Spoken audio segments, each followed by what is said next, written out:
Assalamualaikum warahmatullahi wabarakatuh. Halo semuanya, di sini saya akan membahas tentang lingkaran. Dimulai dari pengertian, unsur-unsur lingkaran, luas dan keliling. Langsung saja ya, kita mulai.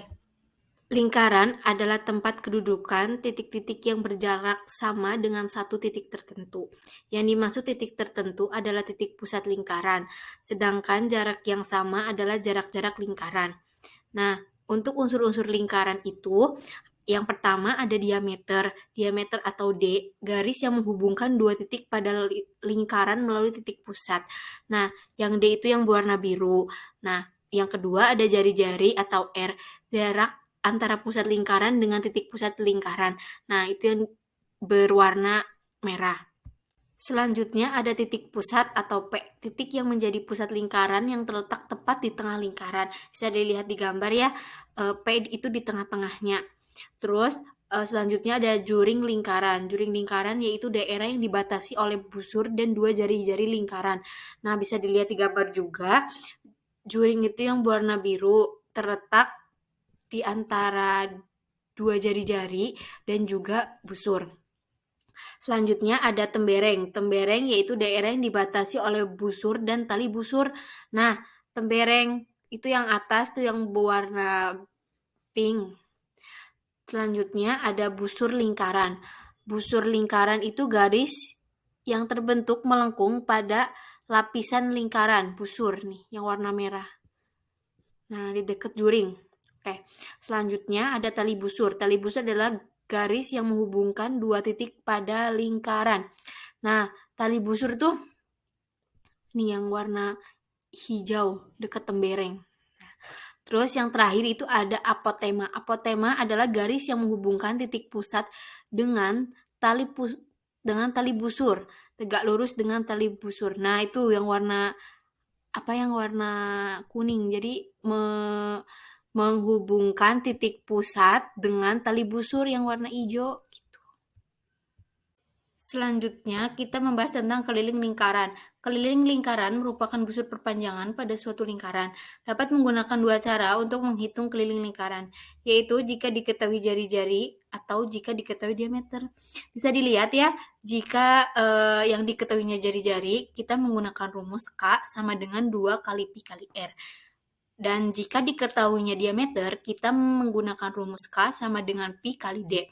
Ada juga rumus R sama dengan K per 2 Pi. Nah, bisa dilihat ya keterangan-keterangannya. Untuk Pi yang bernilai 22 per 7 itu untuk yang bisa dibagi 7. Dan jika tidak bisa dibagi 7, itu menggunakan 3,14. Di sini saya ada sebuah contoh soal ya. Sebuah lingkaran berjari-jari 10 cm. Keliling dari lingkaran tersebut adalah, nah, untuk menjawabnya, kita tulis yang diketahui dulu. Nah, yang diketahuinya itu ada jari-jari atau R, itu 10 cm.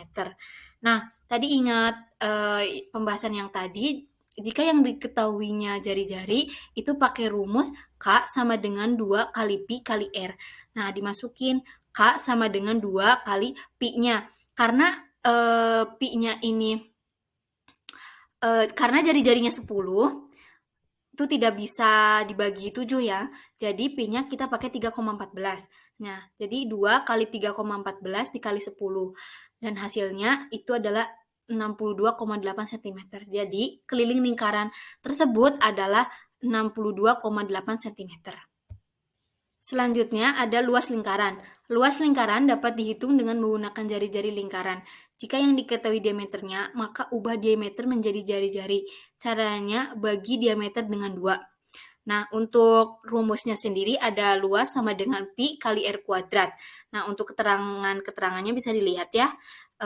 Pi juga sama, jika bisa dibagi 7, itu pakai yang 22 per 7.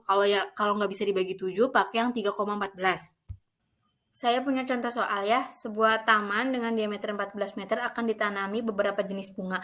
Jika setiap 11 meter persegi akan ditanami satu jenis bunga saja, maka ada berapa jenis bunga yang akan ditanam di taman? Nah, untuk menjawabnya seperti biasa, kita menuliskan apa yang diketahuinya. Di sini ada diameter 14 meter. Jika ingin mencari jari-jari, gampang ya, tinggal dibagi 2 aja. Jadi 14 dibagi 2, itu sama dengan 7 meter. Nah, untuk luas sendiri tadi mempunyai rumus pi kali r kuadrat sama dengan 22/7 kali 7 kuadrat. Kenapa pi-nya 22/7? Karena R-nya itu atau jari-jarinya itu 7 dan 7 itu bisa dibagi 22/7. Jadi kita menggunakan 22/7. Nah, lanjut ya. Tadi 22/7 kali 7 kuadrat sama dengan 22 kali 7 sama dengan 154 meter persegi. Karena setiap 11 meter persegi akan ditanam satu saja bunga, maka banyak jenis bunga yang ditanam itu tinggal dibagi ya, 154 dibagi 11 itu sama dengan 14 jenis bunga. Jadi terdapat 14 jenis bunga yang akan ditanam di taman. Nah, cukup sekian ya pembahasan tentang lingkaran. Mohon maaf jika masih banyak kesalahan. Wassalamualaikum warahmatullahi wabarakatuh.